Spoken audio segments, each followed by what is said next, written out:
Alright, I want to introduce a new concept here.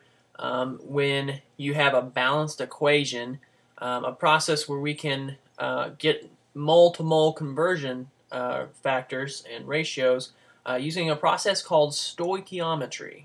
And that's Stoichiometry. I believe I spelled that right. But stoichiometry. And this is going to be kind of a huge, uh, cornerstone in your chemistry career, stoichiometry.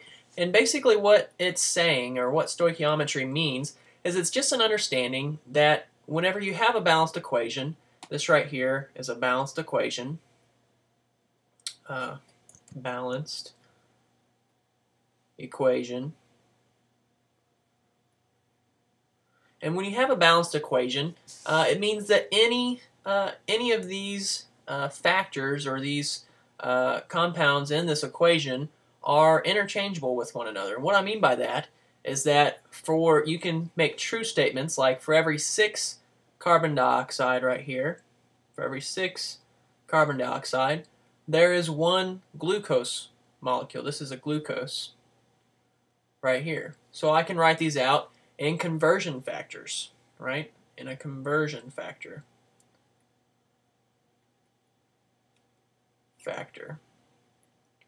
And let me show you what I mean. So I have 6 CO2.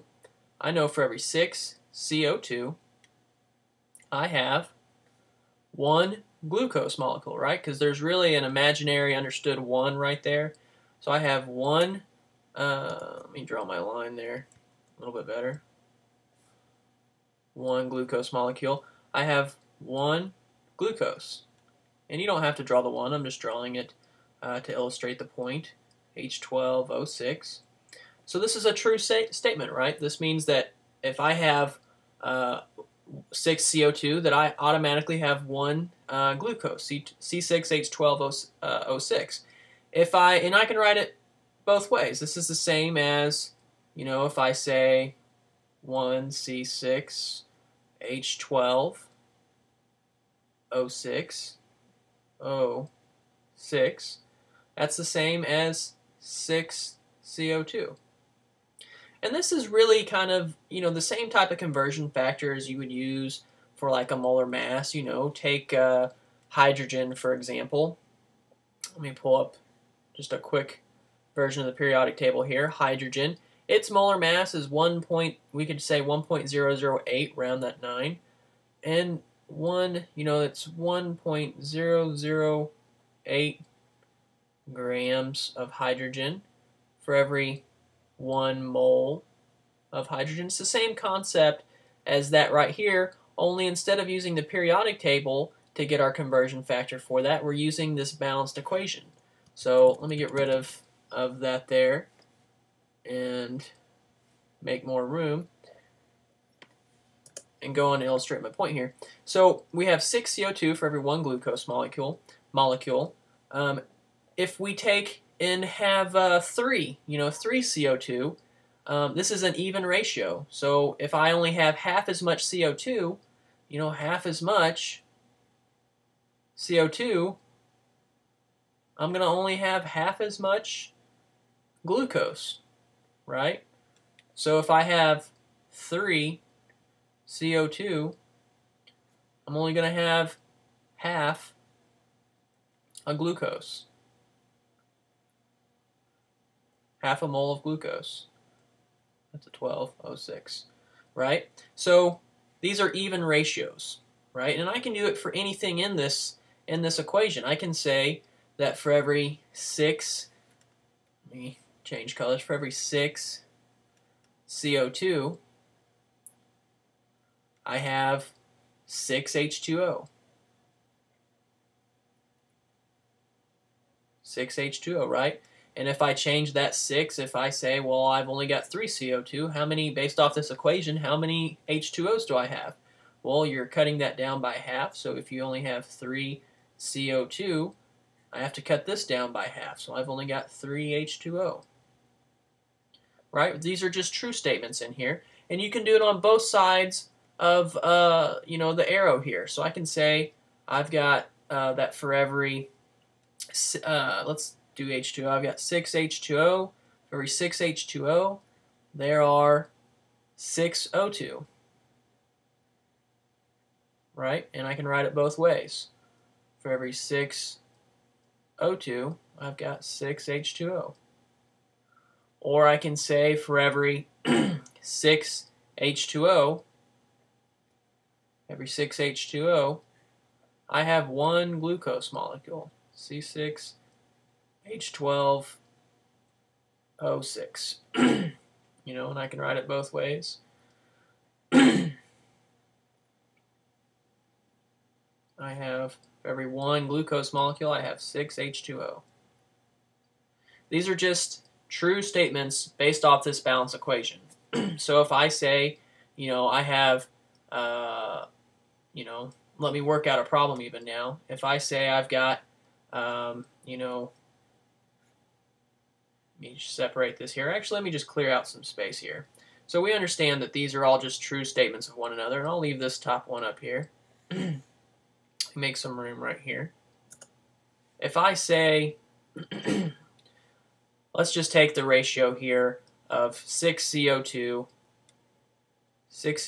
to 1 glucose molecule. And I say, well, I've only got 2.5. I've got 2.5 CO2, moles of CO2, and I want to know how many glucose molecules does that make. Well, we have a conversion factor here based off of this balanced equation. I know that for every 6 CO2, you write that 6 a little bit better, CO2, I have 1 C6H12O6 molecules. So my CO2 is going to cancel out. I'm going to be left with glucose there. Blank glucose. So I just take 2.5, multiply that by 1. Grab the calculator here. 2.5 times 1 divided by 6 equals 0.416. 16. Two significant figures, so really it'd be 0.42. 0.42 what? Glucose. C6H12O6. And that's stoichiometry. This entire process is stoichiometry. It's when you're given grams or moles of something else from an equation, and you're asked to get grams or moles of something else out of the same equation. That's the definition of stoichiometry. I could have just as easily, instead of 2.5 moles of CO2, I could have said, I've got 10 grams of CO2. How many moles of glucose is that? And you would go, well, okay, 10 moles of CO2, I need to figure out how many, or 10 grams of CO2, I need to figure out how many moles that is. So I'm going to look up the weight for 1 mole of CO2. And carbon weighs 12, oxygen weighs 16, so that's going to be 32 plus 12, and that's going to be our molar mass. That's 44 grams of CO2. That's our molar mass. That's going to cancel out grams right there. We're going to be left with moles of CO2. And now I can do my molar ratio. Well, I know for every 6 moles of CO2, I have 1 mole of glucose. C6H12O6. Alright, that's going to equal blank moles of glucose.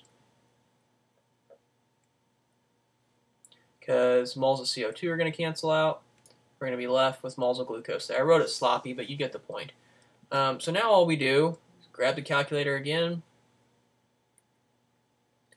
10 grams of CO2 divided by 44 times 1 divided by 6. That equals 0.0378. or 3.78 times 10 to the negative, what, 2 was it? Yeah, 1, 2. Negative 2 moles of glucose. And it's really that simple. This tends to be, at least initially, if this is your first time seeing it, something that kind of throws people for a loop, but I don't think it necessarily has to. Be confusing. All stoichiometry is saying is that you have a balanced equation here, which is this right up here. This is actually the formula for photosynthesis, or the equation for photosynthesis right here.